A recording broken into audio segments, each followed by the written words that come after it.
আমি প্রায় ৮ বছর পাখি প্রেমী। আমার শখ থেকে পারপাস আমার ১ পেয়ার ২ পেয়ার না, আমি শুরু করেছি টেম করার জন্য। যেমন এরা আমার ফার্স্ট পেয়ার টেম করা।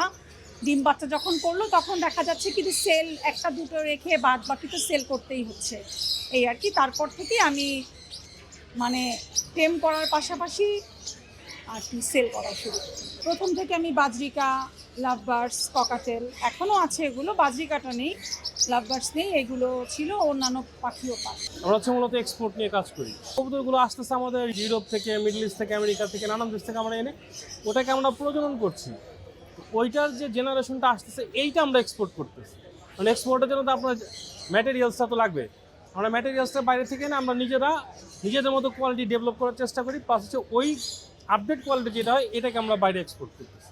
রোমাগনাল, house pigeon, Hessian pouter, French মুনলাইন, তারপরে German beauty homer, short face, তো এগুলো আরও কিছু মানে স্প্যানিশ শরেরা, river swing pouter, Pomeranian pouter, king, তো এগুলো মানে নানান ভ্যারাইটি নিয়ে আর কি আমরা কাজ করছি।